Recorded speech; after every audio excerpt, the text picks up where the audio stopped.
patay na yung tunay na may gawa nito sa kanya. I mean, it's not a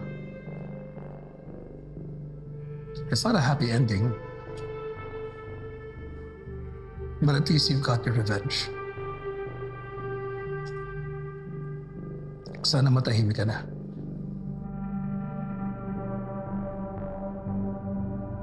You want the truth? Here's the truth. I love your sister. Iiwanan ko na ang sarili kong asawa eh. She threatened me. Noreen, iwanan ko daw siya, papatayin niya si Helena. Velma is a monster. It has to stop. Kailangan niya makulong. Hihintay lang ako ng tamang pagkakataon. Isa lang akong babae na nagmahal.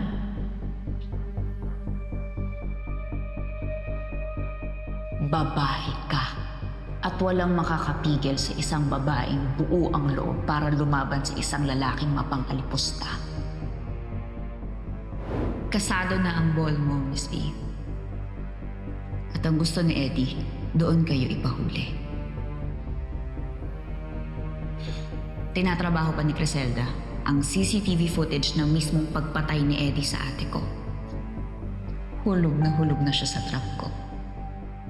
Paniwalang-paniwala siya na magkakampi talaga kami. Thank you for saying that. Tama ka.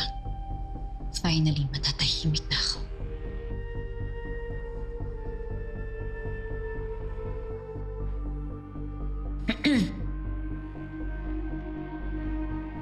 Ikaw.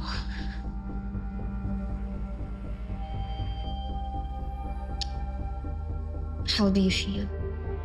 Sa wakas, wala na ang asawang kinamumuhian mo. What's next for Eddie Imperial? May plano ka bang umalis? Well, it's not like I can leave the country. You know, it's not an option. It's just I don't want to raise any more suspicions towards me. So I'll be sticking around. At kung totoo nga si Shari ang pumatay sa asawa ko, gusto kong makita siyang mahatulan at makulong just to make sure na malinis ang pangalan ko.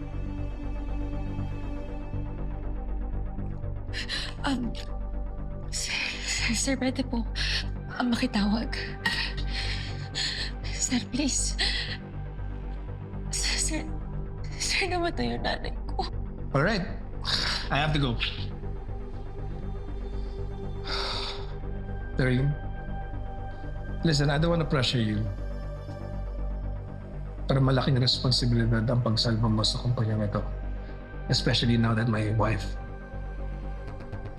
is literally officially gone.